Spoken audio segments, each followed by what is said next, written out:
We're making pickled okra today. My okra is growing faster than I know what to do with it, and I have already frozen so much of it. But today I'm going to try pickled okra. I've never made pickled okra before, so let's do this together and see what happens. So I have washed a couple pounds of my shorter, more tender okra that I have gotten out of the garden, and I'm just taking the stems off of it and getting it ready to go into my pint jars. My goal is to make 5 pints of pickled okra today because that's honestly all that my pot holds. So to wash this, I just ran it under cool water and just got all the dirt off. You don't want to like really soak okra because it absorbs all that liquid and it becomes super mushy and gross. So don't soak your okra in water or anything like that. Just run cool water, not hot, cool water over the top of it until it is ready.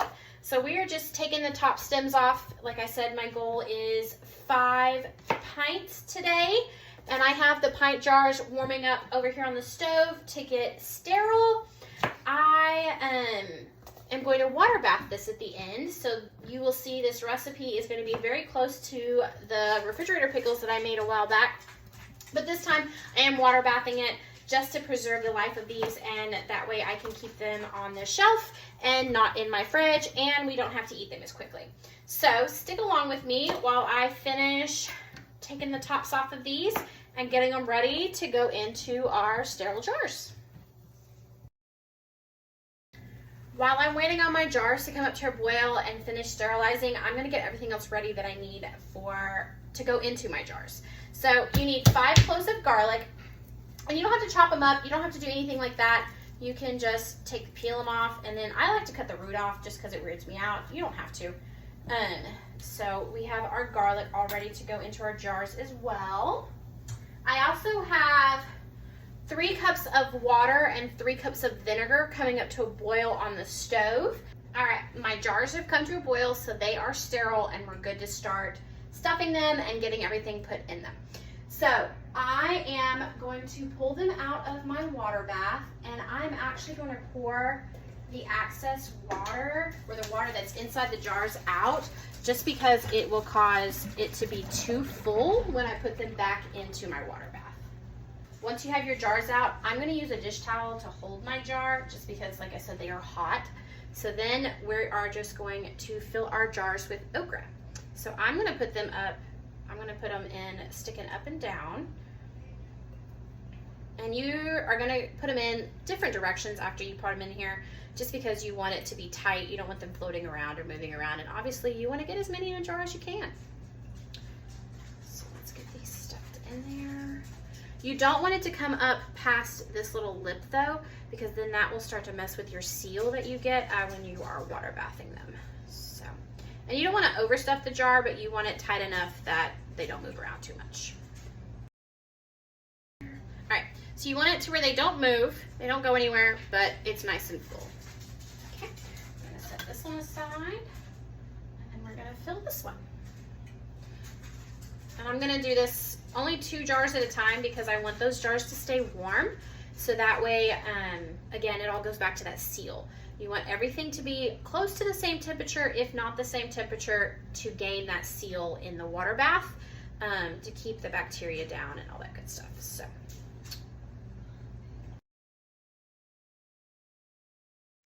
all right, we got this one all nice and stuffed in there as well.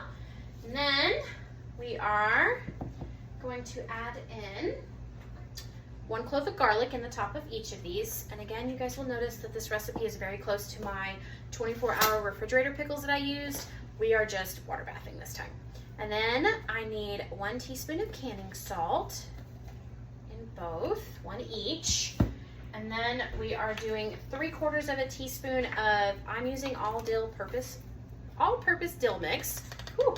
And I'm doing about 3/4 of a teaspoon in each jar. You can use just regular dill if you want. You can use a different seasoning if you want. Interpret it how you want. Put in what you want. And then we are doing 1/2 teaspoon of peppercorns, so 1/2 in each jar. Okay. We like things a little bit spicy in our house, so I'm gonna put in some crushed red pepper flakes, and I'm only doing a teeny tiny little bit. So this is a 1/4 of a teaspoon that I have in my hand, and that is all I'm putting in. Just a few flakes, just over the top.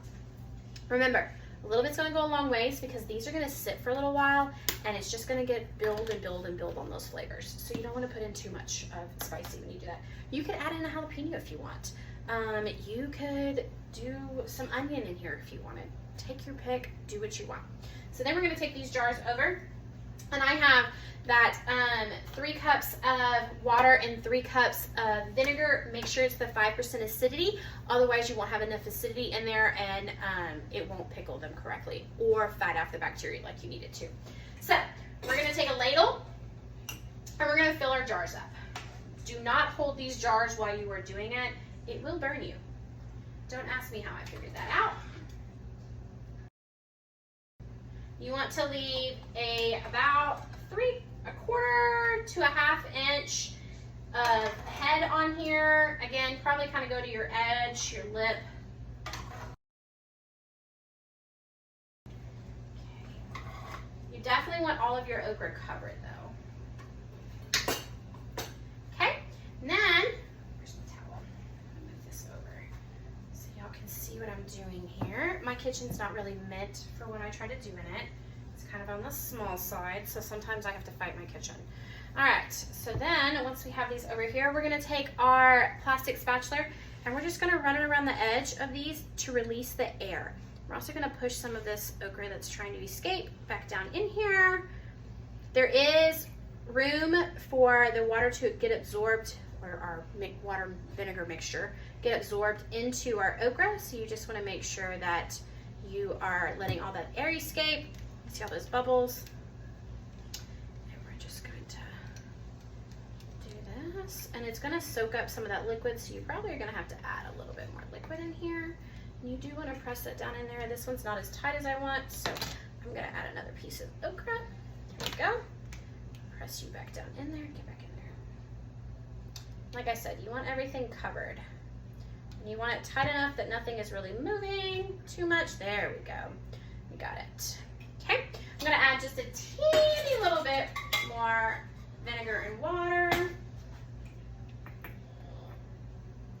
There we go. And then from here, we're going to take a clean, damp towel and we're just gonna wipe the edge of these jars. And this is to get any of the seasonings or salt or anything that you might have dropped on there that would prevent a good seal. The back of my stove, I've had my jar lids just sitting in warm water, hot water. This is again to help with bacteria buildup or trying not to have bacteria in here. And also again, keeping everything at the same temperature to create that good seal. We're gonna take our rings and we're gonna tighten them on there, but just finger tight. You don't wanna go super tight because if you're not careful, everything will seal too tightly and you will not be able to get these jars open ever. So from here, we are going to stick these into our water bath over here, and I'm just gonna repeat for my next 3 jars. You want about 1 inch to 2 inches of water over top of your jars, and we're gonna bring this up to a roiling boil, and we're going to let it go boiling covered for 10 to 12 minutes, and then we will pull it out of the water. This is what I meant by rolling boil. This is what you want it to be boiling for anywhere from 10 to 15 minutes. I'm right at, I think, 13 minutes. I was busy with something else, and so I got a little too overzealous and let it go. This is what we're gonna look like. We're gonna go ahead and pull this out and put all of these on a nice clean dishcloth to start cooling down. You can already hear it hiss it a little bit, and that's it sealing. You want to be very cautious when pulling these out. You don't want to twist them too much, but I'm doing just enough to get the water off the top and to get them out from under my nice little vent here over top of my oven, because again, like I said, my kitchen is not meant to do what I do in it. So we're gonna pull these out and we're gonna let them sit on this dish towel to start cooling for 12 to 24 hours. Do not touch them because you will mess with the sealing process. As you can see it's still boiling in there. It's still got all that air escaping out. And you will know when they seal because it will make a clinking noise and it will kind of make a little pop. And that is the lid sealing. The lid will go down when it has sealed, and after that 12 to 24 hours, depending on how long you want to let it sit. I like to leave 24 hours just to be on the safe side. When you click on the top, it will not bounce in and out. If it bounces, if you can move that lid up and down, it did not seal. You need to eat that within a week or so. It needs to go in the refrigerator. Do not leave it out on the counter. It did not seal if you can push the top up and down. All right, so that is my pickled okra. If you guys have any questions or if I didn't cover something that you're interested in, just let me know. Thank you as always.